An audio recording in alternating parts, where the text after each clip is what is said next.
எல்லா பால்லையும் சிக்ஸர் அடிச்சா எப்படி சார் எதிர்கட்சிகள் அரசியல் செய்வாங்க? விஜய் சார், உங்களுக்கு மனசாட்சியே இல்லையா? நீங்க சர்ச்சுக்கு போனீங்க, அந்த டைமே 3 கோயிலுக்கும் போனீங்க. சர்ச்சுக்கு போனீங்க, மசூதிக்கு போனீங்க, இந்த பக்கமா இருக்கக்கூடிய கோயிலுக்கும் போனீங்க.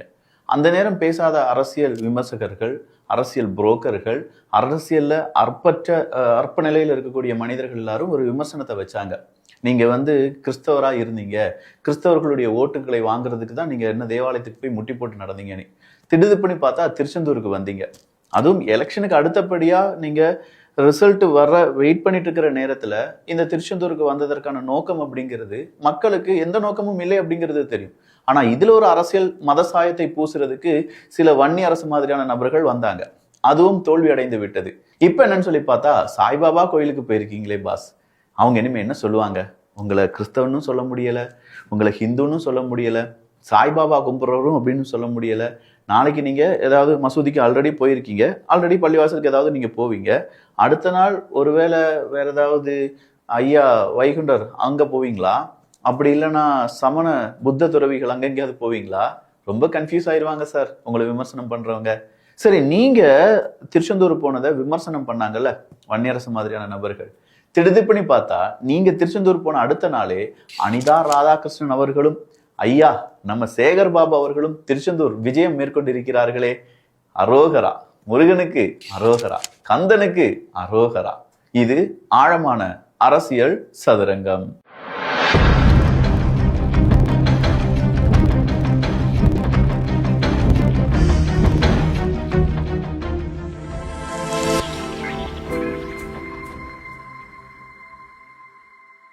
ஸோ அரோகரா இப்ப எல்லா அரசியல்வாதிகளும் போட ஆரம்பிச்சுட்டாங்க.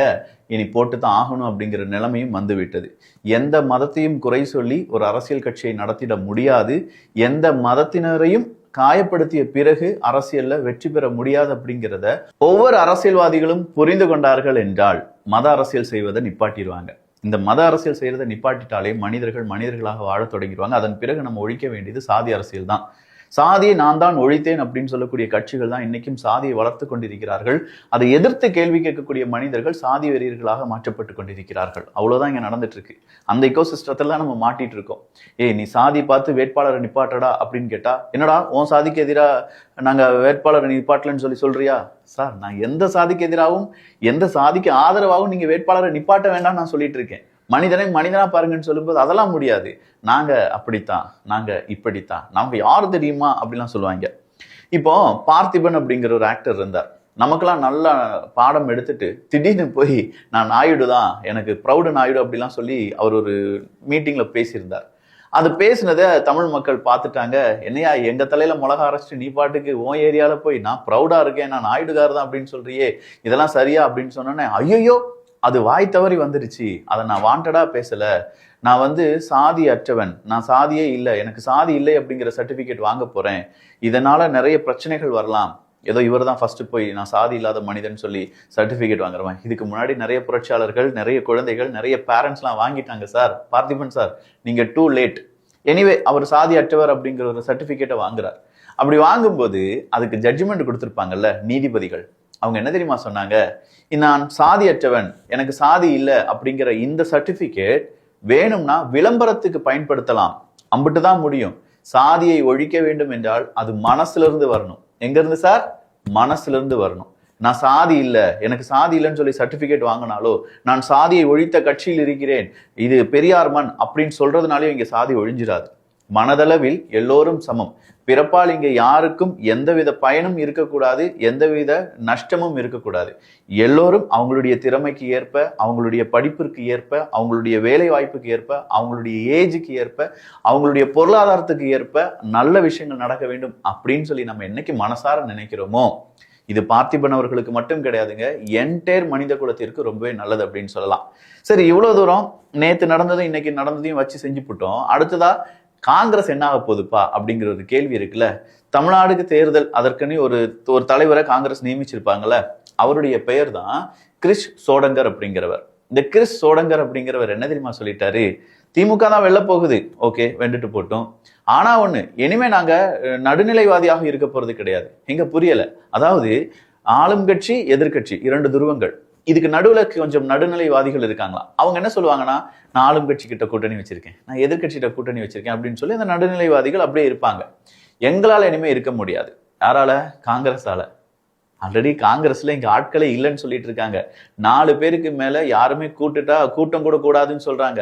இதுல கிறிஸ் தொடங்குறவர்களுக்கு இந்த வாய்ஸோடலாம் தேவையா அப்படின்னு சொல்லி பல கருத்துக்களை பார்க்க முடிகிறது. சோ காங்கிரஸ் பேர் இயக்கம் அப்படின்னு சொன்னது, அந்த பேர் இயக்கம் என்பது பேரில் மட்டும்தான் இருக்கே தவிர இங்க இருக்கக்கூடிய நடைமுறையில் காங்கிரஸ் பேர் இயக்கமாக செயல்படுகிறதான்னு கேட்டா கிடையாது. அதுலயும் அவங்களுக்கு சீட்டு கிடைச்சிருச்சு. அதுல மாநில தலைவராக இருக்கக்கூடிய செல்வ பெருந்தகை அவர்களால காங்கிரஸ் கட்சியில ஏகப்பட்ட குழப்பம், கூச்சல், நிறைய பேருக்கு சீட்டு கிடைக்கல, நிறைய பேர் தொகுதியில நாங்க வேலை செய்ய மாட்டோம்னு சொல்லிட்டாங்க. திமுகவுக்கு எதிராக, காங்கிரஸ் கட்சிக்கு எதிராகவே காங்கிரஸ் கட்சியை சார்ந்தவங்க பேச ஆரம்பிச்சிட்டாங்க. இதுக்கு நடுவுல இந்த சோடங்கர் அவர்கள் வேற வந்துகிட்டு நாங்க நடுநிலைவாதிகள், இனி ஆட்சியிலும் பங்கு அதிகாரத்திலும் பங்கு எல்லாம் கேட்போம்னு சொன்னாங்கன்னா என்ன ஆக போதோ காங்கிரசினுடைய எதிர்காலம். கொஞ்சம் பார்த்து காங்கிரஸ்காரர்களே கொஞ்சம் பத்திரமா இருந்துக்கோங்க என்பது தாழ்மையான வேண்டுகோள். அண்ணன் செந்தில் பாலாஜி அண்ணனுக்கு மறுபடியும் ஒரு போஸ்ட். இது யாரு கொடுத்திருக்காங்க அப்படின்னா அறப்போர் இயக்கம். இந்த அறப்போர் இயக்கத்தினுடைய வீடியோ, அவங்களுடைய வீடியோ நமக்கு அவங்க சாலிடான எவிடன்ஸ்லாம் அனுப்பி கொடுத்திருந்தாங்க. அறப்போர் ஜெயராமண்ணன் அப்படி அனுப்பி கொடுத்ததுல நாம ஒரு வீடியோ பதிவு பண்ணியிருந்தோம் தமிழ் புக்ஷத்துல. இந்த டிஎன்இபி அப்படின்னு சொல்லக்கூடிய தமிழ்நாடு எலக்ட்ரிசிட்டி போர்டு இருக்கு பாத்தீங்களா, அதுல இந்த டிரான்ஸ்ஃபார்மர்கள் இருக்கு பாருங்க, அந்த டிரான்ஸ்ஃபார்மர்ஸ் வாங்கினதுல நிறைய மோசடி நடந்துச்சு. கிட்டத்தட்ட ஒரு 300 கோடிக்கு மேல மோசடி நடந்துச்சு.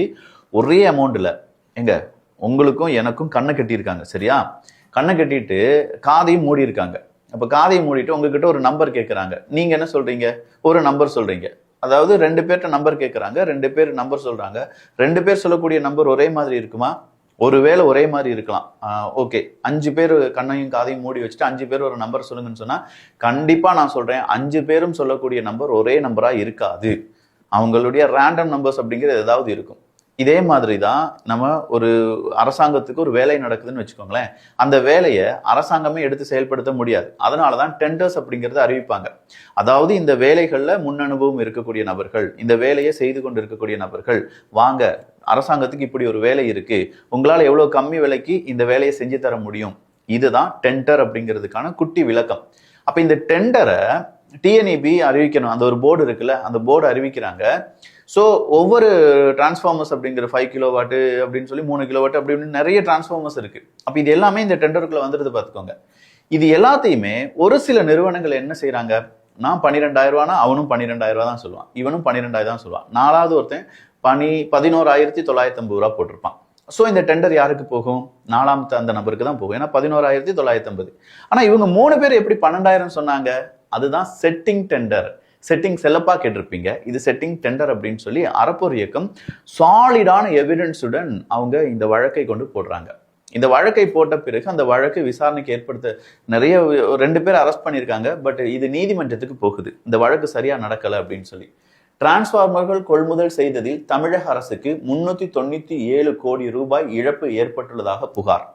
2 வாரங்களில் அனைத்து ஆவணங்களையும் சிபிஐயிடம் ஒப்படைக்க லஞ்ச ஒழிப்புத்துறைக்கு சென்னை உயர்நீதிமன்றம் உத்தரவு. இப்ப சென்னை உயர்நீதிமன்றம் என்ன சொல்லியிருக்காங்க? ஐயா, லஞ்ச ஒழிப்புத்துறை, நீங்க இனிமே இதை விசாரிக்க வேண்டாம், எல்லா ஆவணங்களையும் 2 வாரத்துக்குள் எங்க கொடுத்துருங்க, சிபிஐயிடம் கொடுத்து விடுங்கள், சிபிஐ விசாரிப்பாங்க அப்படின்னு சொன்னோன்னே இங்க இருக்கக்கூடிய அரசியல்வாதிகளுக்கு வியர்த்திருக்கும். கண்டிப்பா வேர்த்திருக்கும். அதுல குறிப்பா செந்தில் பாலாஜி அண்ணனுக்கு வேர்த்திருக்கும். ஏன்னா அவரு அங்க என்னவா இருந்தாரு, மின்சாரத்துறை அமைச்சராக இருந்தார். ஸோ அவர் மின்சாரத்துறை அமைச்சராக இருந்த போது இந்த 400 கோடி ரூபாய் இழப்பு ஏற்பட்டது அப்படின்னா, ஒரு டெண்டர்லயே நமக்கு இவ்வளவு பிரச்சனைகள், இவ்வளவு உண்மைகள் தெரிய வந்துச்சுன்னா, அன்னைக்கு அந்த டிஎன்இபி இல்லாட்டி ஒட்டுமொத்தமா தமிழ்நாட்டில் இருக்கக்கூடிய எலக்ட்ரிசிட்டி போர்டுக்கான டெண்டர்ஸ் இதெல்லாம் எடுத்து சில நபர்கள் ஆய்வுகள் செய்தார்கள் என்றால் எத்தனை கோடி ரூபாய் தமிழ்நாட்டுக்கு இழப்பு வந்திருக்கு அப்படிங்கிறது தெரியாது. சரி, இந்த விஷயத்த செந்தில் பாலாஜி அண்ணாட்ட கேட்கும்போது அவர் என்ன சொல்றாருன்னா, தமிழ்நாட்டு அரசாங்கத்துக்கு 1 ரூபாய் கூட இழப்பு வரல. இல்லை சார், 397 கோடி ரூபாய் ஏதோ இழப்பு வந்ததா சொல்றாங்களே அப்படின்னு கேட்டால் அதெல்லாம் ஒண்ணுமே வரல, சட்டப்படி நான் அதை சமாளித்து விடுவேன், எனக்கெல்லாம் எந்த பிரச்சனையும் வராது அப்படின்னு சொல்றார் செந்தில் பாலாஜி அவர்கள். எனிவேஸ், இப்போ ஒரு அடுத்த பாம்பு செந்தில் பாலாஜி அவர்களுடைய காலை சுற்றி இருக்கிறது. அது அறப்போர் இயக்கம் கொண்டு வந்த மிக முக்கியமான ஒரு பிரச்சனை. அது பிரச்சனை கிடையாது, நம்மளை ஏமாத்தி நம்ம பணத்தை எப்படி ஆட்டை போடுறாங்க அப்படிங்கிறதும் டெக்னிக்கலா, அரசியலா, தொழில்நுட்பமா, ரொம்ப விஞ்ஞானபூர்வமா எப்படி ஊழல் செய்கிறார்கள் அப்படிங்கிறதுக்கான சின்ன சாம்பிள் தான் அந்த கேஸ். அதற்கான லிங்க் தமிழ் புக்ஷத்துல நீங்க போய் டிஎன்இபி அறப்போர் அப்படின்னு சொல்லி அடிச்சாலே அதுக்கான வீடியோ வந்துடும், பார்த்துக்கோங்க. அரசியல் விமர்சகர் யாருப்பா அது? அண்ணே அண்டா, நீ அண்ணே, என்னண்ணே உன் பேர் எப்படி போட்டிருக்காங்க அரசியல் விமர்சகர் அப்படின்னு சொல்லி? யூடியூபர்னு கூட போட மாட்டேங்காங்க, பரவாயில்லையே, ஆனா திமுக காரன்னு சொல்லி போட்டுக்கலாம்ல. என்னையா திமுக காரன்லாம் போடாதீங்கயா, நான் இந்த பார்ட்டின்னு தெரிஞ்சிடும் பார்த்தீங்களா? ஆமா, ஊர் உலகத்துக்கே நீங்க அண்டா தான், அதுவும் கொத்தூஸ் அண்டா, கொத்தடிமையினுடைய முக்கியமான அண்டா அப்படிங்கிறது எல்லாருக்கும் தெரியும். இன்னைக்கு வாண்டடா இன்னொருத்தர் வந்து ஆமா நானும் அண்டா தான் அப்படின்னு சொல்லி மாட்டியிருக்காரு. அவர் வேற யாருமே கிடையாது, ராஜ கம்பீரன் அப்படின்னு சொல்லுவாங்க. அரசியல் விமர்சகர் அப்படின்னு சொல்லி தான் அவருடைய பெயரும் இருக்கும். அப்போ இந்த சேனல், டிவி சேனல்லாம் பார்க்கக்கூடிய அப்பா அம்மா, நம்ம பேரண்ட்ஸ், நம்ம குழந்தைகள்லாம் நம்ம அவங்களுக்கு சொல்லிக் கொடுக்க வேண்டிய டைம் ஆயிடுச்சு.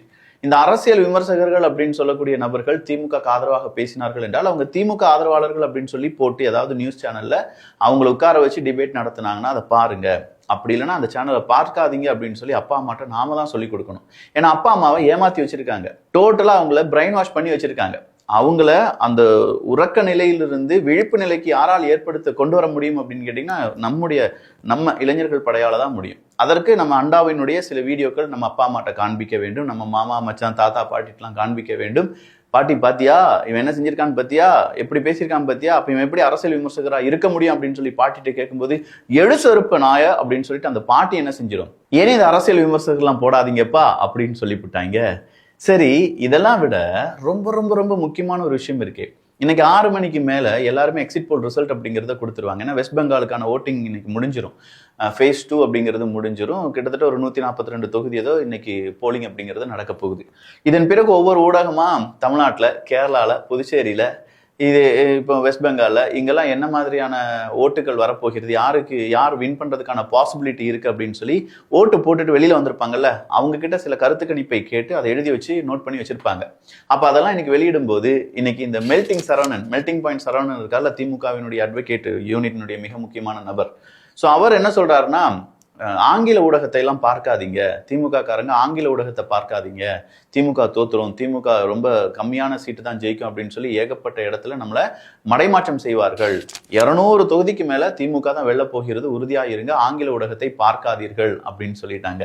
என்ன சார் சொல்றீங்க, ஆங்கில ஊடகத்தை பார்க்க கூடாது அப்படின்னா பேசாம Kalaignar TV, Sun TV, Surya TV, K TV, இந்த மாதிரியான செய்தி ஊடகங்கள்லாம், இதெல்லாம் ஊடகமே கிடையாது. எனவே நம்ம சொல்லிக்கலாம், சன் நியூஸ் மட்டும்தான் அதுல செய்தி ஊடகம், மீதம் இருக்கும் எல்லாமே ஊடகம். அங்க வரக்கூடிய கருத்து கணிப்பெல்லாம் பார்த்துக்கிட்டோமா, அது உங்களுக்கு ஓகேயா அப்படிங்கிற மாதிரி இருக்குல்ல.